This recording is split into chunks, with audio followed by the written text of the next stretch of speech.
Hi guys! Itong story na 'to ay one-shot story galing sa ibang writers. And sana matulungan niyo ako sa pagpili kung sino may pinakamagandang story. Comment niya sa baba kung ano masasabi niyo sa story niya. Wait niyo na lang din yung next one-shot story. At balik na tayo sa kwento.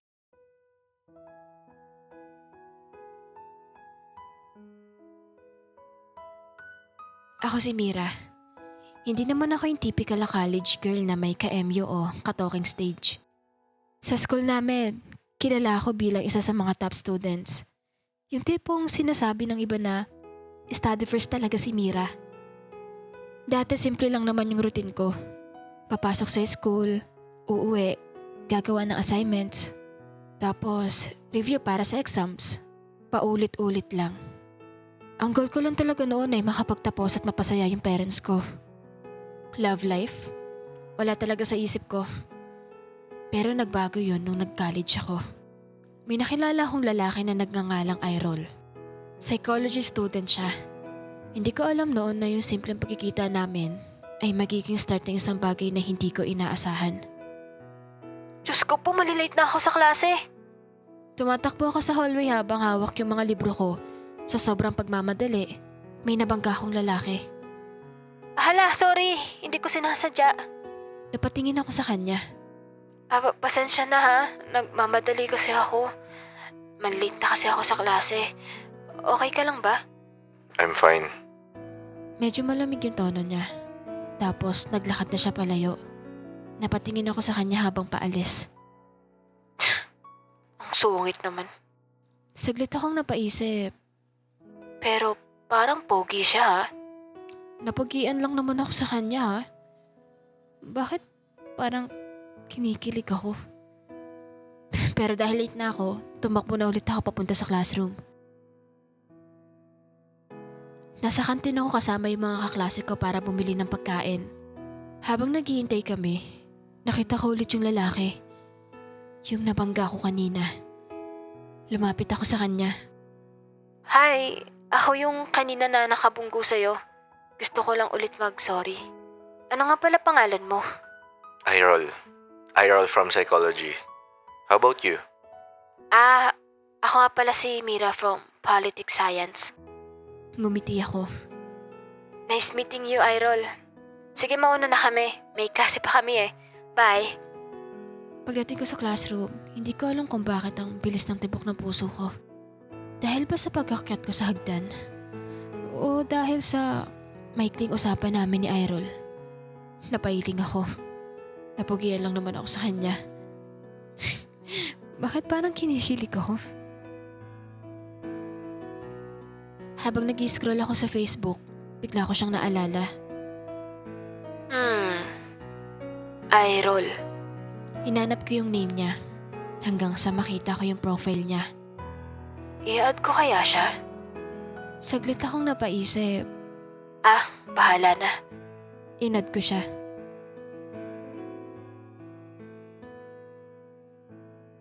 Hala, Gagi. Totoo ba to? In-accept niya yung friend request ko. Napangiti ako habang nakaupo sa kwarto ko. I-chat ko kaya siya? Hi, Irol.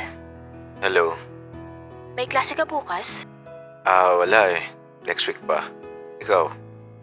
Wala rin. Next week pa naman.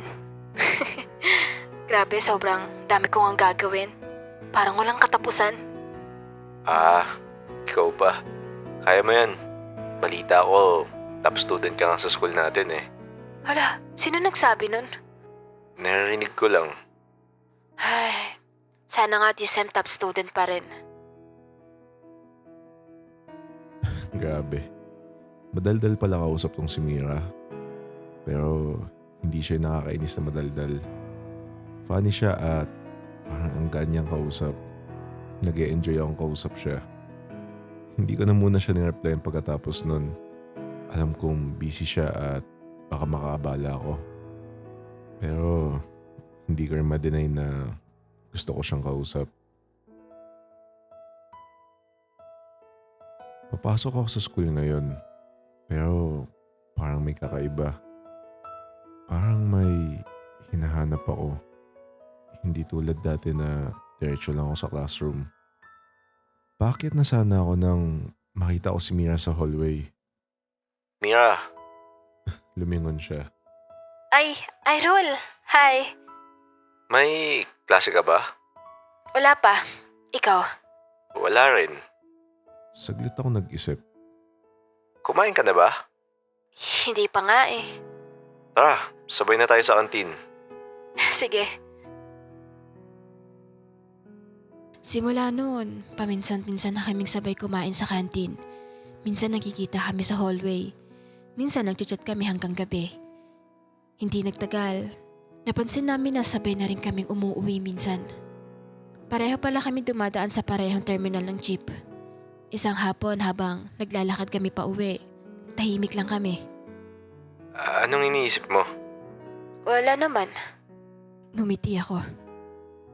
Naisip ko lang, ang random lang na nagkakilala tayo dahil sa banggaan sa hallway. Oo nga. Habang lumilipas yung mga araw, mas napapadalas yung pagsasama namin.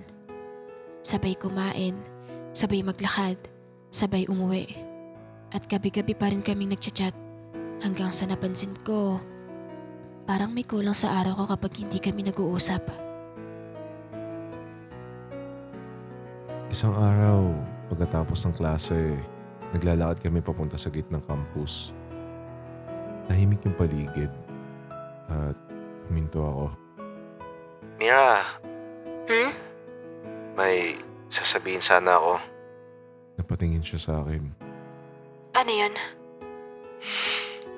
Nung una kita makita, medyo nainis ako kasi nabangga mo ako. Napatawa siya. Pero habang tumatagal, nasasanay na ako na nandyan ka. Nasasanay na ako na kausap kita, na kasama kita, nasabay tayong kumakain at umuwi. Mira, gusto kita. Parang natigil yung mundo ko sandali. Hindi ko agad alam kung ano yung sasabihin ko. Pero sa totoo lang, matagal ko na rin nararamdaman yun. Kaya ngumiti ako. Akala ko ako lang. Ano? Akala ko ako lang yung nakakaramdam ng ganito. Bigla siyang napangiti. Kasi simula nung nagbanggaan tayo sa hallway, lagi na kitang naaalala. Ay, Rol. Gusto rin kita. Sandaling natahimik ako. Parang hindi ko agad na-process yung sinabi niya. Talaga? Tumango siya. Napangiti ako. Hindi ko akalain na yung simpleng banggaan lang sa hallway hahantong sa ganito. Habang naglalakad kami palabas ng campus, pareho kaming tahimik pero nakangiti. So, ibig sabihin ba nito, Ano? pwede na kitang ligawan? Napatawa siya ng mahina. Tingnan natin.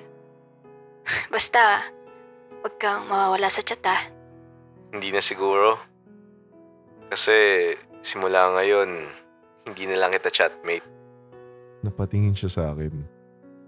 Gusto kita makasama. Hindi lang sa chat, kundi sa totoong buhay. Ngumiti siya. At sa unang pagkakataon, sabay kami naglakad pa uwi na may parehong ngiti sa muka. Dahil minsan, ang mga kwentong nagsisimula sa simpleng hi sa chat, nagiging kwento pala ng dalawang taong unti-unting nahuhulog sa isa't isa. 1 out of 10 guys. Ilan ma-rate nyo sa story niya? Comment niya sa baba. Thank you!